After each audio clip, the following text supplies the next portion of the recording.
of the Boxing Writers Association. And now, here's Frank Lotierzo and Jack Hirsch.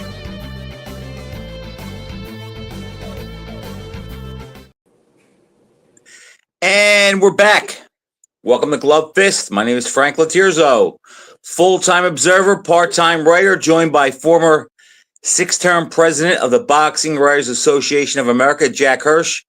Jack, there's really only one story tonight, but you know me, I want to get the football out of the way. Well, my picture resembles, I'm like a backup quarterback with my system. Because of the reception in the area, once in a while, my laptop does crazy things. So I go to my backup system, the iPad, which doesn't make me look as good on camera. Okay, you see this, angle. It's right. Like backup quarterback. But Frank, well, my team has a backup quarterback as its starter. His name is Tua. And once again, he came through in a big spot against a team with winning record yesterday. And the Dolphins are now 6-8. And as I said before the season, the loss at Kansas City last year would be the high point, the high watermark of the Tua McDaniel era. I said they wouldn't make the playoffs this year. They're not going to. And they'll be further away from the playoffs next year.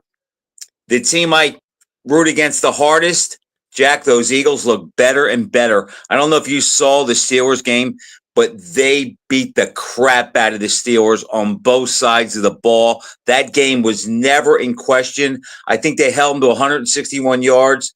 The Eagles are really starting to scare me. They will beat Detroit in the NFC Championship, and they'll beat Buffalo in the Super Bowl. Well, no, that's not going to happen. The Green Bay Packers are going to beat the Houston Texans in the Super Bowl, and that's definitely not going to happen. No sense arguing when it happens. Then you'll come around.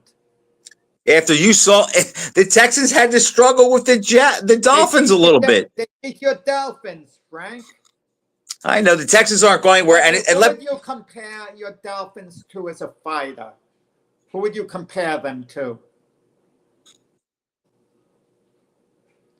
Joe Hip. What? Joe Hip, the heavyweight from the 90s. He never fought for title, Joe Hip. No, and the Dolphins have never won a playoff game. Well, no. Okay. Joe Hip did drop Tommy Morrison. And let me get this out, Jack, before we go fully to boxing. The college football playoffs start Saturday. Everybody knows, along with the Eagles, I don't like Ohio State. Ohio State is 1-12 against the SEC all time in bowl games. They have clamored to get an SEC team up there in the wintertime, and they are tired. Ryan Day is 0-3 against the SEC. They're tired of hearing it. I picked Ohio State to win the championship. I'm not sure they're going to do that, Jack, but they are going to quiet a lot of critics Saturday night because they're going to go through Tennessee and win that game handily. And all of a sudden, that loss to Michigan will be forgiven and almost forgotten. And that's my pick. That's my big pick as far as the college playoffs. Tennessee has a very good defense, but it's a new season now with the playoffs. And college football's never had anything like this before. It's kind of like when the WBA in 1967 had the 8-man elimination heavyweight tournament when Ali was on the sideline. That was the best boxing tournament of all time, as far as I'm concerned. Why? Because it was legitimate. You had all the best non-Ali heavyweights there, with the exception of Joe Frazier, who was invited. And Sonny Liston. Sonny Liston. In 67, Jack, he wasn't a fossil. Maybe he was, but he still won some big fights after that. That is a good question, but to play devil's advocate, the 8th man in was Leotis Martin, and he did stop Liston, knocked him out a couple of years later. 2 years later. But it adds a certain validity that Martin was a worthy guy to find his way in the tournament. He'd also had a good career otherwise. It wasn't a charity case. And Liston, let's face it, no one really wanted to fight him at that point, but you kind of have to wonder a little bit. You put Liston in that tournament, would he have possibly won it? Give me the guy that beats him.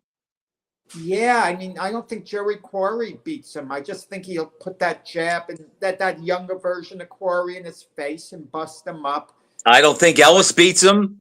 Jimmy Ellis, it wasn't the Liston in 1964 that went after Cassius Clay. That Liston destroys Jimmy Ellis. I have no illusions about that. That Liston destroys Jimmy Ellis in 1 or 2 rounds, okay? But the Liston of 67, 68, Ellis maybe avoids him, gets him with hard right hands, maybe beats him. But Jack, remember, when Liston lost to Leotis Martin in 69, it was December 69. Liston was winning that fight. And if you take every fight he had from the Lewiston fight until the Leotis Martin fight, nobody came close to beating him or beating him up. So I think he still had enough left. Well, he didn't fight. Who did he fight? Chuck Wepner's last fight? Chuck wasn't going to come close to beating him. But Jack, he still was going through the Roy Harrises and guys like that, and he beat Henry Clark. He stopped him, who had a pretty good chin. I just think, other than Frazier, if Liston's in that tournament, I favor him to win it. Yeah, he would have had a good chance. I mean, he would have had a reasonable chance. Terrell was coming off the Ali loss, and he wasn't the same fighter. No way. Never recovered.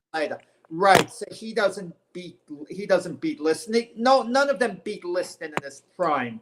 Let me be straight about that. I'm talking about the later version of Liston, who, could some of the guys have beat him? Could Oscar Bonavina, who was tough as nails, taken what Liston was going to dish out and then start hitting back? He may have outlasted Sonny. I would have picked Liston, but Bonavina could go to the distance. I just don't think Bonavina had the offense to offset Liston's jab. I think Sonny would have matched up pretty good with Oscar, even in 67. If he fought Liston the way he fought Ali, he could have presented some problems, the southpaw stance. And Mildenberger lost to Bonavina, right? Yeah. In that tournament, right. Right. Thad Spencer was overhyped. We kind of wasn't he the favorite going in, Jack? No. Thad Spencer was the unknown guy basically going in, and when he upset Ernie Terrell, I thought he was the favorite going in. No, the favorite, actually, believe it or not, was Ernie Terrell, because he had the reputation. He went to that made sense. Rounds with Ali. Jerry Quarry was a wild card going in, because keep in mind, going into that WBA tournament, Jerry Quarry hadn't beaten a legitimate top 10 guy that the public knew about. He fought a draw with Patterson. And, and it was a dynamic. Didn't he beat Alex Mitteff? It was a top 10 guy. Mitteff may have been rated, but he wasn't fancied, Not elite, okay. Right, exactly. And the same, Thad Spence, all of a sudden he upsets Terrell. And, Terrell was doing okay for 8 rounds. He faded the last 4 rounds. This wasn't the same Ernie Terrell. If it was the Ernie Terrell that fought Ali, I kind of feel he wins the tournament. I kind of feel he beats Jim. Stylistically, he matches up with everybody there. The Ali fight ruined him. Not so much physically. You can't have such an emotional fight and then come back 6 months later and, crank it up again. It's so hard. You break training and you're beaten up mentally, especially Terrell after the Ali fight. So right. Then when Spence beat Terrell, was favored, and then things started changing. Then Miltenberger, a lot of people thought he was going to win because he gave Ali a good, tussle. Jack, I remember reading, and I don't know if this has ever been validated or not, but in that tournament, every underdog won in every fight. Yeah, when you think of it, yeah, you could say so. I didn't really consider Ellis an underdog to Quarry. It was more a pick 'em fight to me going in, like any guy could win. I mean, Quarry had stopped Spencer, and he looked terrific. He stopped him with Complete fight. 3 seconds to go. Yeah, he dominated the fight, and then when you think of Quarry's great wins, if I ask you to name Quarry's great wins, you would tell me. That Spencer's in there. No. But people don't mention Spencer. Everyone mentions Lyle, Mathis, Mac Forster, Shavers. But no one really mentions the Spencer fight because Spencer completely fell off the cliff afterwards. Lyle After that came fight. back and had a good career after that. Shavers came back and had a good career after that. Jack, I'll tell you funny. I don't know if I ever told you this before, but the night of the Quarry Ellis fight, I'm thinking I'm probably 9 years old. And I had this buddy of mine, Bob Arnold, and I was boxing crazy at the time. Like, I'd be shadow boxing. His father would always make fun of me and say, who's winning and all that stuff. So the night of the Quarry Ellis fight, I sleep over his house that night, and I go on and on about this big fight this father has to watch and how good it's going to be. And this is why I like the sport so much. And he had to endure Quarry and Ellis, a terrible fight. He turned around, he goes, so that's the sport you love so much. But you were probably thinking the way I was. It was high drama because it was a relatively close fight. I scored it 8 rounds, Ellis 5, Quarry 2 even. At that time, I scored even rounds. Now we live in a day and age where we're basically I still score them, but which is okay, but we're conditioned not to score even rounds. And in a way, I back that up. You want to know why? You're responsible as far as even rounds. You might have won a fight at most 2, but you give the leeway of even rounds to some of these judges. They're going to score 4 or 5 even rounds. Then they shouldn't be judges. Yeah, they're going to cop out. But it was high drama watching it unfold because it was relatively close. Who might get the decision? Ellis told me years later when I interviewed him, there was one point in the fight where Jerry hit him a shot to the eye, and he was on his way to getting knocked out. And he was laughing to me, saying if Jerry only knew how close he came to knocking me out, he'd never forgive himself. And so Quarry didn't realize, according to Ellis, how badly hurt, Ellis was.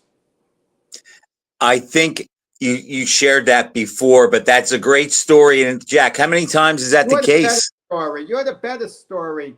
For those that didn't hear, I was in Philadelphia. They were in the men's room, and Trajan Quarry wanted to show. They went. No, that was in L.A. Tom Brookshire. It was an awards dinner. And I'm trying to think. Flatbush, 2 guys. I'm trying to. I think that was in 1979 or 78. But they both got awards that night, along with a couple other athletes from other sports, and they happened to be sitting next to each other. Tom Brookshire, who was very good friends with Joe Frazier because of the Philly connection, and he liked Jerry Quarry, he loved him like a little brother. Oh, he was his broadcast partner, Quarry, on CBS. Right. Yeah, and Tom loved Jerry. He did, and he loved Joe too. And he had a unique relationship with both of them, and passed along a lot of inside stories. And I liked Tom. I liked him doing football. I got to know him later when he was on WIP. You've heard of WIP. And if it wasn't for him, Jack, WIP is this big sports radio in Philadelphia, which probably is only outshined by the Fan in New York. But WIP is pretty big. And Tom Brookshire and Angelo Cataldi put that station on the map in the late 80s. And Jack McKinney referred me or Tom Brookshire to me, and that's how I got to be the boxing consultant for that show at that time when the big fights were coming on. And I got to know Tom because we talked on the phone a lot. No, Tom Brookshire, he wasn't a boxing guy, and I don't hold that against him. He was a football guy. He was a broadcaster, and he didn't really understand the sport. He deferred to Jerry Quarry, who was a great commentator, great analyst, in my view. I love Quarry. And once there were knockdowns in separate rounds, and Tom Brookshire said, one more knockdown and this fight is all over. He was referring to the 3 knockdown rule. And Quarry said with an edge to his voice, not to embarrass his partner, it's 3 knockdowns in 1 round, Tommy. And Brookshire went, oh, yeah. He didn't say. He was new with it. Look, I heard Chris Schenkel, famous broadcaster on ABC, when I liked him. When he first had to start doing boxing, he didn't know a thing about boxing. It happens. I mean, they're professionals and they have to try to pick up, and learn a sport. And, it's what it I is. love the stories about Cosell, how he would have all the boxing guys around him and then they'd say something and then he'd go on the air and say it as if it was his. Okay, let me throw this at you. We have certain calls in sports. In football, I have no idea what it is on the top of my head. In baseball, it's the Giants win the pennant. The Giants win the pennant. Wait, I'll give you the football one, Jack. Yeah. Amici. Alan Amici and the Colts are world champions when they beat the Giants. But I don't remember the famous broadcast. Remember they called it the greatest game ever played in 58 or 59. Yeah, right. But in boxing, I would say the most famous single call, you mentioned Cosell, is down goes Frazier, because even to this day, it happens in another sport. An official will trip and fall down, and they'll say, down goes so-and-so, down goes so-and-so. It's an imitation of Cosell. It was a famous call, and even Frazier's daughter, Jackie Frazier, before her fight against Layla Ali, leaving the way, and she was going, down goes Ali, down goes Ali. She was using the imitation, herself. And think how bad Joe had to probably hate Cosell for that, because that never left. I don't know about that. I mean, it's not hate him, Jack, but he did not like that, and he never trusted Cosell when he was a fighter. He always thought Cosell was in cahoots with Ali to try to trip him up. Yeah, I could see that, yeah. You think that's the most famous boxing call? Yeah, I can't think of another one. Well, the term no mas is the biggest boxing terminology, okay, that we hear. And I think Roberto Duran said Cosell made that up. He claimed he never said no mas, And so we hear that term too. But I'm saying during the fight itself, that's what I'm talking about, a broadcast call. Yeah, I would say down goes Frazier. Who yelled Sonny Liston's not coming out? Was that Cosell? No, he didn't do the first. Well, yeah, he was one of the broadcasters, but he didn't do the live call, though.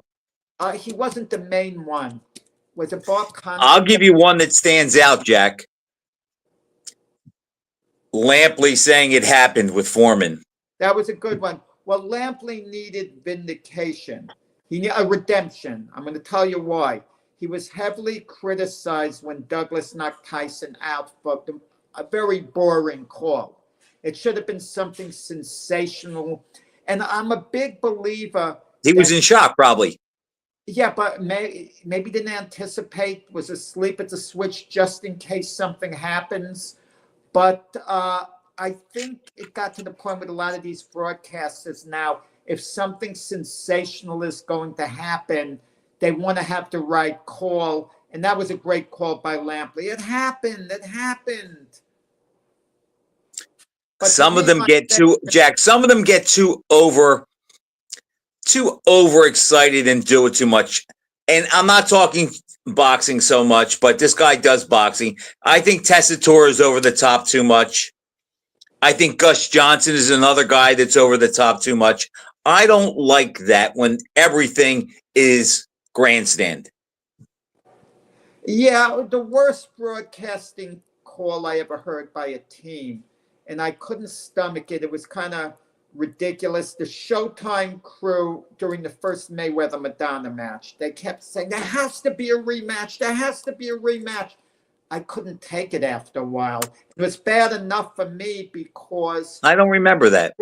I watched that show in the press room of the MGM. 2 nights before, I presented Mayweather with the Fight of the Year award at the Boxing Writers Dinner. Right. And someone who was upset because they'd never gotten honored before got back at the president at the time of the Boxing Writers by giving them a seat with an obstructed view in the balcony. So I just watched it in the press room, okay, afterwards. And I had to, and that was bad enough. But the Showtime crew was like, they went over the top. Normally, they're not that.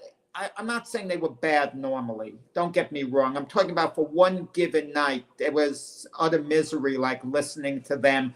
Like they were like kids, like they were like fans, It just, I couldn't take it, Just an opinion. And once again, it doesn't mean that they weren't good normally. It doesn't mean they weren't very professional normally. But for that one broadcast, for my taste, I couldn't take it. I liked Alex Wallow as a commentator. I thought he was pretty good. I mean, obviously Clancy's maybe the standard bearer, but I liked Wallow. I liked Schenkel, and I think Don Dumphy was the best. But I will say this. Why was Clancy the standard bearer? Just because of his insight. But he was a color guy, he was not a blow-by-blow guy. But as far as his insight, I thought his insight was good. You disagree? I won't say it was bad, but all Clancy would go, the body, go to the body. I mean, it's like, I didn't think, well, listen, Clancy was okay, but some guys have like this reputation where you can't criticize them, and other guys have a reputation where you can't compliment them. Like, if you try to compliment a Howard Cosell, it's not a popular thing to do. If you say Cosell was a knowledgeable commentator, it's not popular because he's Howard Cosell. He's disliked in general. Clancy is respected in general, and I'm not saying he shouldn't be, but I didn't think when Clancy was with Angelo Dundee, they once had a disagreement. Clancy was saying, "Oh, he has trouble breathing because of his nose," and Angelo Dundee said, "No, Gil, he has on a double mouthpiece." That's what I remember that. Yeah. I forget what fight that was, but I remember the double mouthpiece. Yeah. I like Clancy's insight. As far as Cosell, I don't think he was the most insightful guy, Jack, but I will just say this, and I have no doubt in your mind that you agree with me.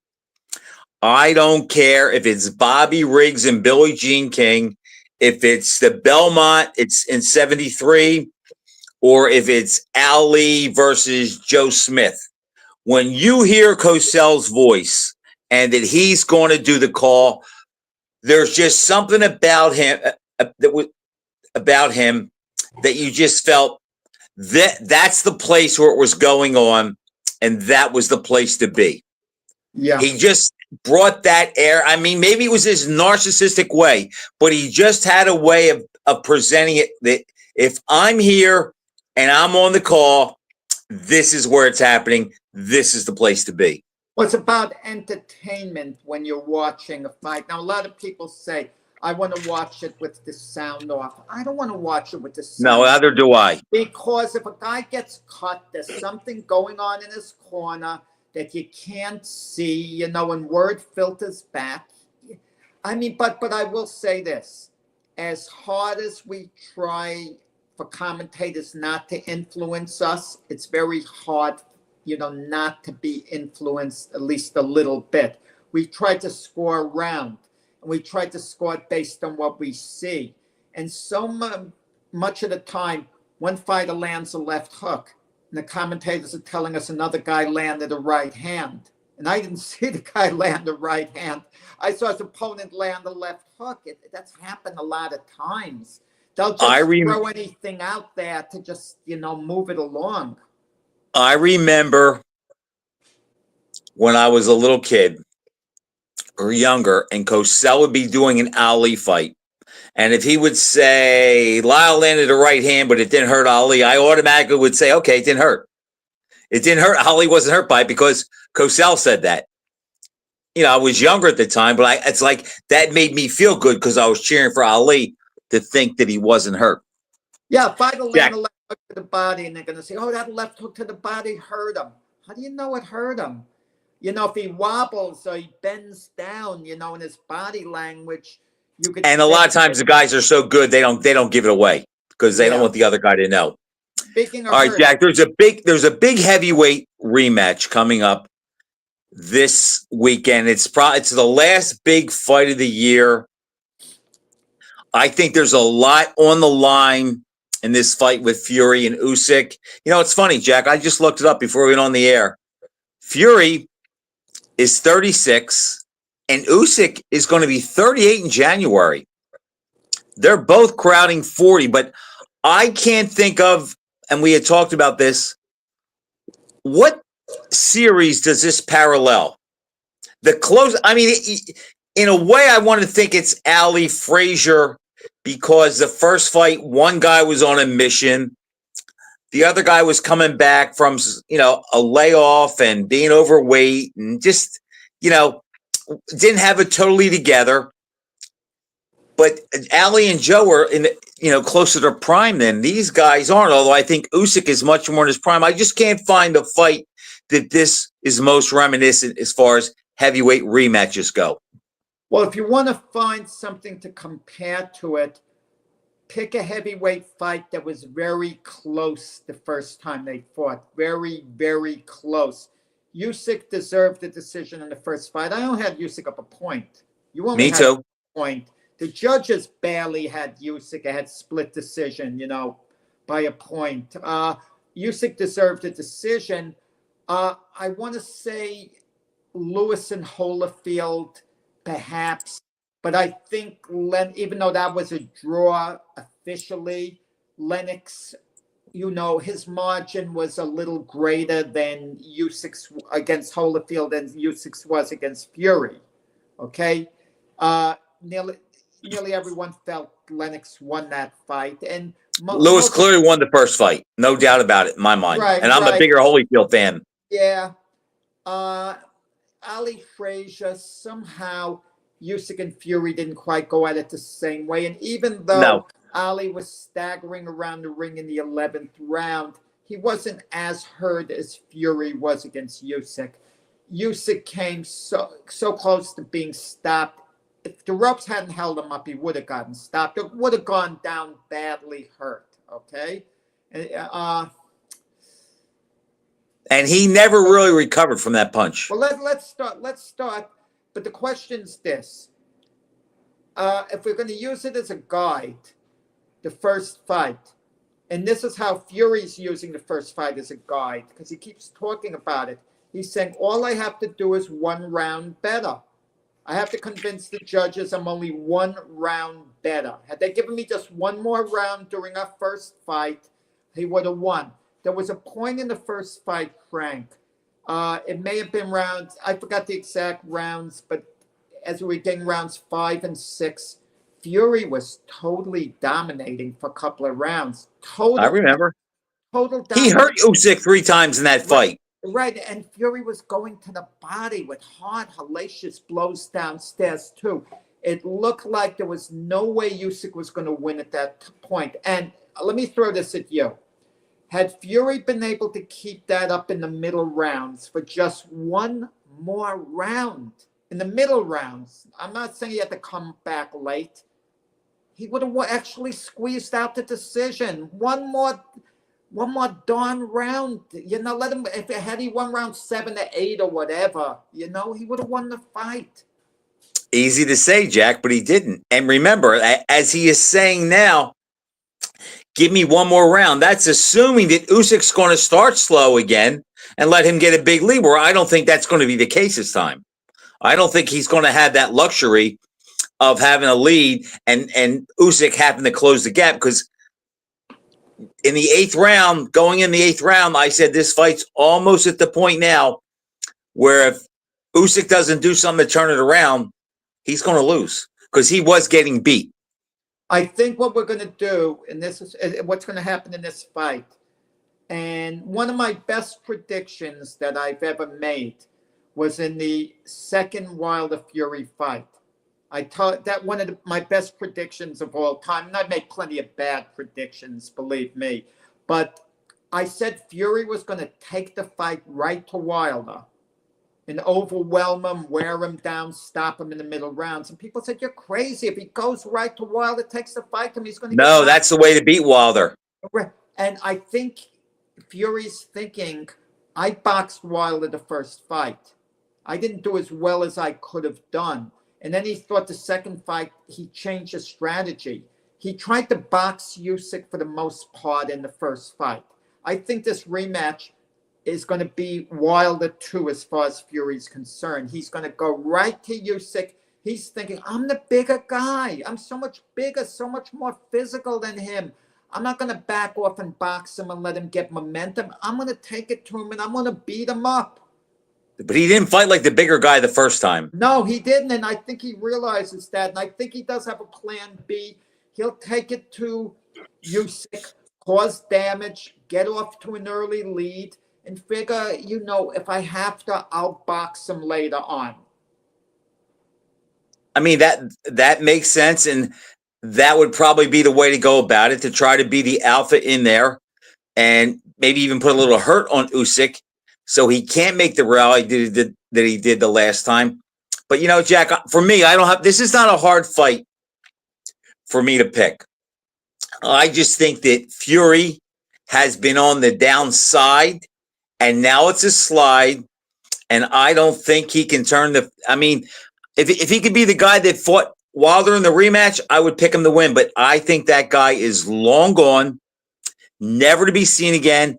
And in the other corner, we have a guy who eats, sleeps, and drinks boxing, who cannot be rattled, who is the pro's pro, and I just don't think there's anything that Fury's going to be able to do tactically or psychologically to unravel Usyk.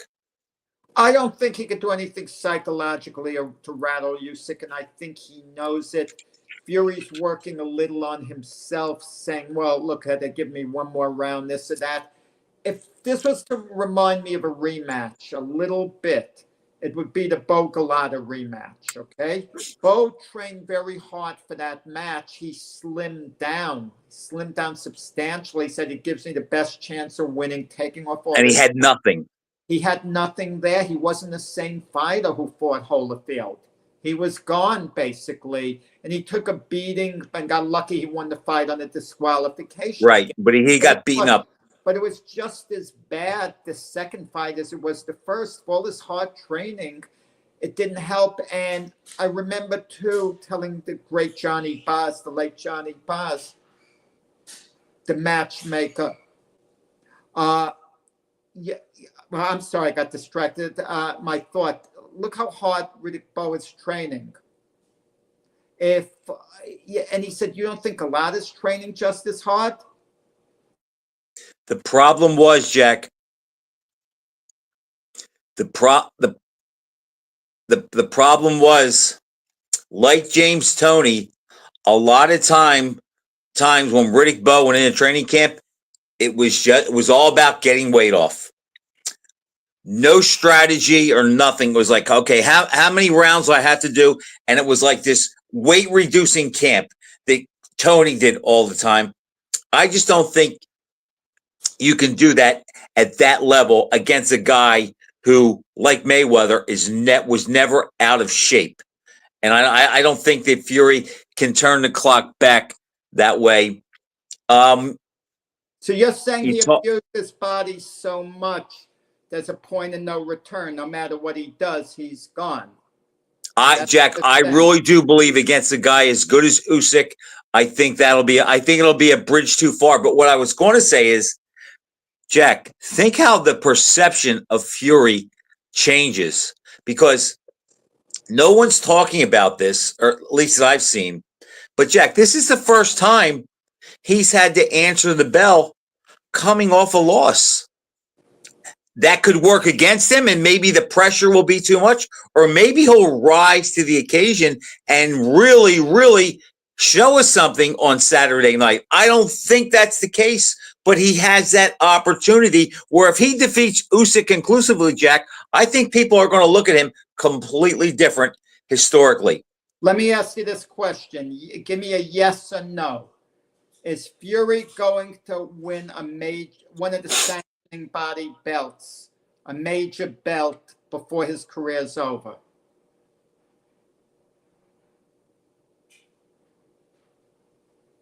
Because you know what's next for him. If he loses to Usyk, you know what's next for him. What? Anthony Joshua. Who has no belt? They'll find a way for it to be for a vacant title, one of the sanctioning bodies. Okay, so you asked me a trick question then. No, That's kind of a trick question. Career's not over with a loss, and there's too much money to be made in an Anthony Joshua fight. Okay, I agree with all that. So you're still going to have Tyson Fury around in the picture, even if he loses. Okay, so let me answer your question my way. If Fury loses to Usyk Saturday night, he will never, ever again be recognized as the champ or the best fighter in the division. He might get a Fugazi belt, but he'll never be the alpha guy. He'll never be perceived that way if he loses to Usyk. If he loses, yeah, I agree. I mean, he can't get any better late on. Could he still beat an Anthony Joshua? Perhaps. He could probably still beat Joshua and Wilder. Will he be able to? Forget Wilder. Wilder's gone. Are you kidding me? I could. But I'm just saying, they're the guys I would pick him to beat. Yeah, Wilder. I mean, come on. Right. In other words, he's the best of the washed-up three. Daniel Dubois might emerge in the next year or two as the best heavyweight in the world because there's room for improvement there. But you mentioned a good point. Usyk is pushing 40, right? He'll be 38 January 17th. I shouldn't say pushing 40. When you're 39, then you're pushing 40. Before then, I shouldn't say that. But at what point does Usyk get old? You can't go, Father Time does get to you eventually. He hasn't had a lot of tough taxing fights. He's only had 24 pro fights, so he may have some miles left. It has nothing to do with tough fights physically. That's all a myth. It's mentally. He's very strong mentally, but you lose. But you do lose something physically as far as Jack. You don't think tough fights take it out of a fighter? It's a mental thing. It's a tough fight physically. He gets punched. It's not going to weaken his resistance that he can't take punches. Jack, every time those guys come out of the ring, they're less than they were than when they went in. Every fight. Because it takes so much out of you mentally, and you can't get back to where you were before. I disagree with you on that one, Jack. I think it's physically too. I think that's the case with Fury. It's all physical. Only it's not just boxing. It's overeating. It's drinking, drugs, everything. I want to go over heavyweight history, famous rematches, to see can we have a parallel to this. Dempsey Tunney. Tunney wins the first fight decisively. Why was only scheduled for 10 rounds? You're going to have to tell me. The rematch was scheduled for 10 rounds. Dempsey did better, knocked him down the long count. Tunney clearly won. There was improvement by the Dempsey in the rematch, but not enough to really come close. And Tunney dropped him in the 8th round. Yeah, outside of the famous knockdown. We had Jack Sharkey, then Max Schmeling. Schmeling faked being hit low like he couldn't continue. They gave him the fight in the disqualification. It was a wimpy way to win the title. I think it was all a big farce. Then in the rematch, justice prevailed because Schmeling got the better of it, but Sharkey got the decision. It was like payback. But Schmeling did improve on his performance over the first fight. Okay, keep that in mind. So he did turn it up a little bit of a notch. Then we go to like Joe Louis. All the guys he fought in rematches, They didn't do as well, but late in his career, Jersey Joe Walcott. Walcott, most people feel, won their first fight. It was controversial. I never saw the full fight, so I Neither don't did I. so I can't say. In the rematch, I believe Walcott was slightly ahead in the He 11th round. was. Fought Lewis again. Lewis threw a flurry. He knocked him out. So Lewis did better, you could say, a little bit there in the rematch. Marciano Walcott, forget about it. Walcott was through in the rematch, didn't try, took a knee even one round. Ezra Charles in the rematch. Charles was past his peak. He gave Rocky a hard 15 rounds. A very tough fight. And you don't think that made him a little less of the fighter than he was in the rematch? I do. I think he was on the downside, even, He was, Jack, with that 15-round pounding. Remember, that Marciano-Charles fight was even after 10 rounds, and then Marciano took over in the last 5. I'm not sure that Charles recovered from that, and I don't think he was as good in the rematch, well, even though he was witty. He was, but Frank was at a point of his career where he was just going to go downhill anyway. You got to keep that in mind. It wasn't the Ezra Charles in the mid-40s, No. One of the greatest of all time. Patterson, Johansson, I'm not sure is that comparison good. The reason Johansson stopped Patterson and won the title, because he hit him with one punch and put him on, I don't want to use the term because in this day and age, it's considered, Put him on Queer Street. I know. Go ahead. I don't use that term because I don't either, but that's what everybody said. That was the term that was used all the time. And our intent wouldn't be to insult anyone. You're right. It's not a good term. No, in any way, shape, or form. But imagine we were commentators. We had a big national audience. And I'm thinking of another word saying, if I use that word, I'm going to get in trouble. I'm going to lose my job, even though, right. I have not the slightest bias in that regard. But Patterson, and it really doesn't even apply. I don't know how that term came to be. But it's been a traditional term in boxing, from the 1930s and whatever.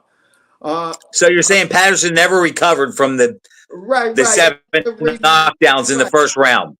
So it wasn't like Johansson showed he was the better fighter. He just happened to nail him. Patterson. He just caught him. Patterson. The only thing I could say was thinking before they allowed Liston in the WBA heavyweight tournament, and he fought Floyd Patterson. Patterson, against that version of Liston, would have made it out of the first round.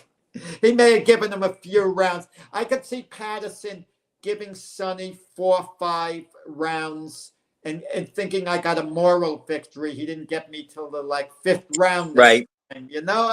Patterson would have made it out of round 1. But that's one of those things, Jack, where that's a style matchup, and that fight can be fought 10 times. It's never changing. It's Foreman Frazier. It's never changing. Well, and Frazier went to the 5th round in the rematch. So right. Because he moved. Right. Patterson Liston would have been, I think, a little similar to that. But you can't compare Ali Liston. Of all the canceled fights in boxing history that fell through, that would have been one of the more intriguing. If they did fight the rematch in Boston, Liston was in top form for the rematch. But when Ali had the hernia operation, he lost his edge. Ali would have won that rematch anyway, but I think it would have gone the full 15 rounds. 11 rounds before Ali Liston would. I would have liked to have seen that, Jack, although as much as I'm a huge Sonny Liston fan, I do tire sometimes of hearing that from November of 64 to May of 65, Liston went from a feared beast into a fossil. But I know the writers at that time said that he didn't look as good as he did prior in late 64. So who knows? I wish we would have seen that. And I wish, if we could go back in history and I could undo any result and just let them continue, I wish that Walcott would have let Liston and Ali continue in Lewiston, Maine. Because people forget, Jack, Liston was up fighting when he didn't lay there and get counted out. He was on his feet fighting when that fight was stopped. Well, that was a fiasco because Liston was rolling around the ring, and whenever that didn't look good. Rolling around the ring, it was weird. the whole thing, Especially that one time where he got up and then he fell back the other way. It just didn't look. It didn't look right. The whole thing, complete mystery. I can't make sense of it. I could just speculate.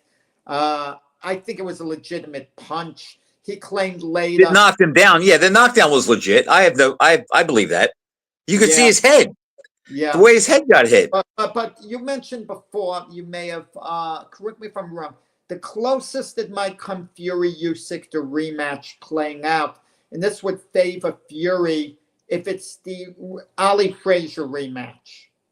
You know, kind of like Ali was mentally sharper for the rematch. Frazier wasn't as up. He trained harder. I think Frazier was up for the rematch. Don't get me wrong. I just don't think he could get to the March 8th Frazier. No, he wasn't physically. He lost something. His left hook didn't have the same power. He was still a great fight. And keep in mind, 5 months later, he destroyed Jerry Quarry. The same Joe Frazier essentially, was in the ring with Ali. And, it was a tough fight for Ali, but he was in great shape. He was able to move a lot. He held a lot, fought smartly. I think maybe that goes on in this fight. Maybe Fury is in great shape and can pull an Ali, move around the ring a lot the way he did against Vladimir Klitschko, score points, use his physicality, and outpoint Usyk the same way Ali. Jack, that might be the best comparison because, again, earlier, Usyk was on a mission like Frazier was for that first fight. Ali wasn't at his best, and it would have taken him at his best, and he still might not have won. Fury wasn't at his best, and it would have taken his best to beat Usyk that night. I don't think that Usyk can be as good mentally or as sharp or as focused this time as he was last time, but I'm not sure he has to be, and I think he can get there close enough where it makes the difference. Again, as I said, I want to see Fury respond to adversity because, Jack, I'm telling you, if he wins this fight and it's conclusive, he is going to be looked at in a completely different vein. And the first fight, they're going to say, wasn't in shape, didn't take him serious. He got in shape this time, took him serious, and look what he did. The guy's all that. You just can't count on him all the time because he's not always 100%. But to me, Fury's career, his status, his legacy, on how he's perceived, I really believe rides on this fight. Yeah, I mean, Fury is a big personality, and Usyk isn't a big personality. And we still think of Usyk as an overachiever because coming up from cruiserweight, we think he's one of boxing's maybe all-time great overachievers for what he's done as an amateur, unbeaten cruiserweight, unbeaten in his career, and then to come up to heavyweight with this success. If Fury loses this fight, his legacy is going to be as an underachiever. If he wins this fight, he won't be thought of as an underachiever right now. He would have regained the title. He had some, other good wins. And it's going to be on to Anthony Joshua. There's too much money there to be made for him not to fight Joshua. I agree with that. Fury can silence some critics if he wins this fight. But, Jack, if you look at the other side, and I'm going to say it right now, if Usyk wins, say he wins a decision, it's 8-4, and that's legit. I think he's going to all of a sudden become overrated, and they're going to start talking about him as being one of the all-time greats. No. Maybe he is, but I think he'll get that, Jack, and I'm going to tell you why. Because that 0, that O next to his name, when you have done what he's done, beaten guys in their own backyard, cleaned out cruiserweight, cleaned out heavyweight, and he's undefeated, it's going to be hard for many people to not consider him one of the all-time top 10 greatest heavyweights ever. Because they're going to say he beat a big guy who can box and move. He beat a powerful puncher like Joshua. He beat the boys. It's like Usyk is going to really climb that chart if he wins this fight conclusively. It's in going my to look, opinion. it is going to look good if he has 2 wins over Fury, 2 wins over Joshua, win over Du Bois. Wow, 5 big wins at heavyweight, moving up from cruiserweight. I mean, that's unheard of. I mean, my guy Mike Spinks, he moved up and he got 3 big wins. The 2 homes one, the rematch was disputed, but he put himself within range to get that decision.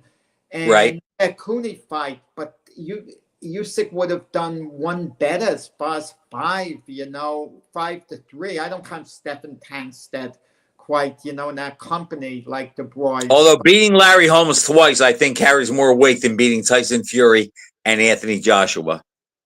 Even though I don't think Michael would have beat Usyk at heavyweight, but I still think that the names are a little bit better. Yeah. Well, but notice certain fighters, and Usyk is one of them. They have a motor, which no one gets to better them in the later rounds. Michael Spinks was like that. No one got to better this guy in the later rounds. No one.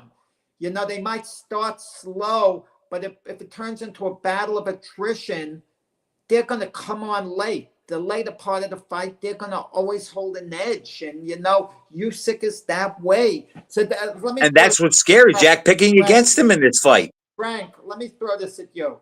If the fight ends within 8 rounds, you don't know who won, but you just know the result right now. I have an envelope in advance. The fight. You said, Jack, Frank, it ended in the 8th round. Who would you then think would have won the fight, Usyk or Fury? Probably Fury. I would think so. So you're thinking the way I do.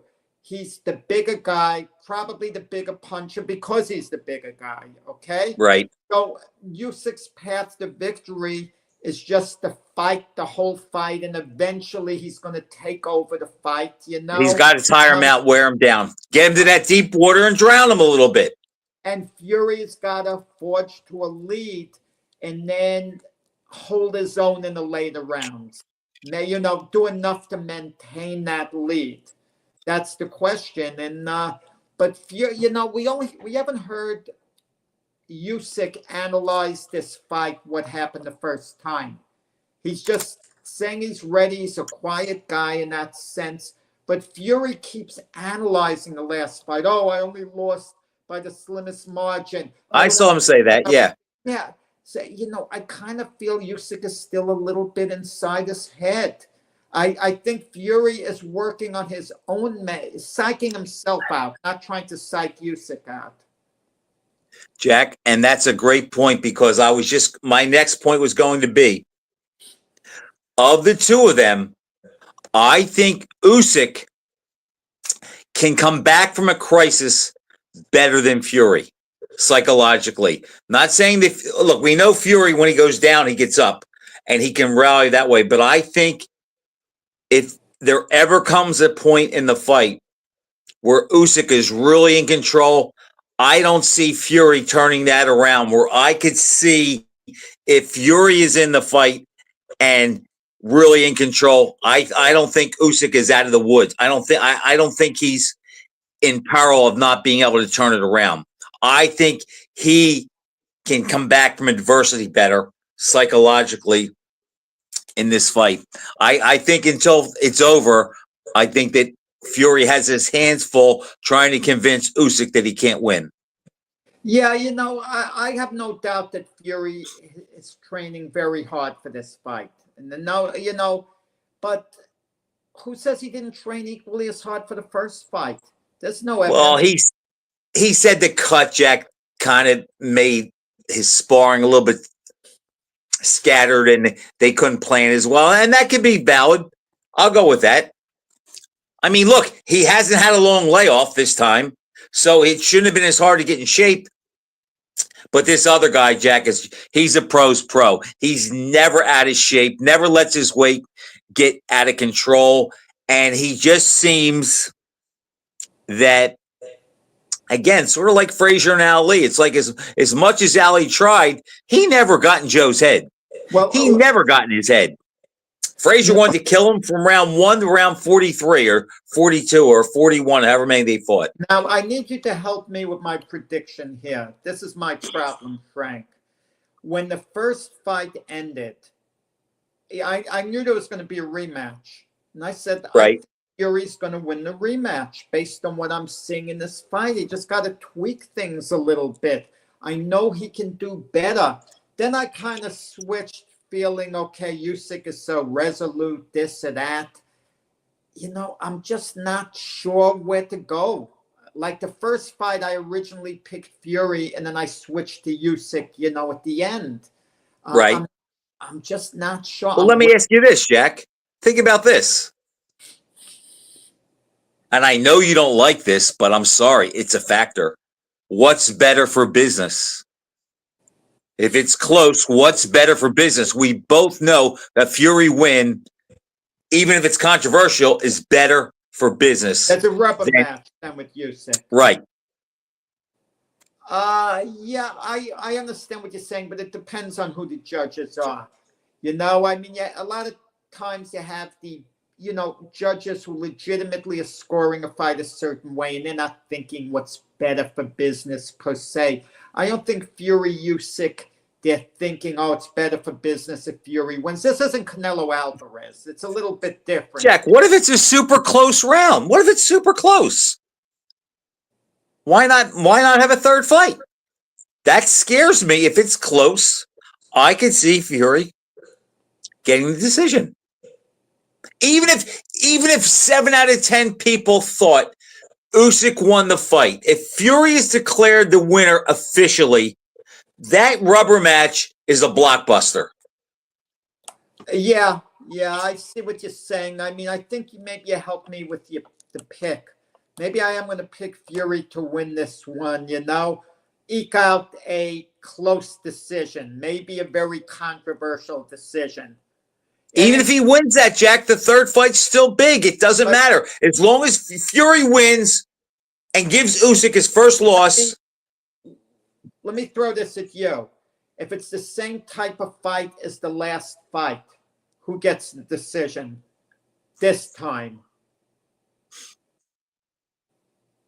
Does Fury have that big 9th round again? Well, I mean, where you mean Usyk, if he punched Fury? I'm sorry, Usyk. Yes. I don't know, but it was close at the end. It was close enough. If it's this close, Jack, enough to go to Fury the last fight. We each had Usyk up by 1 point.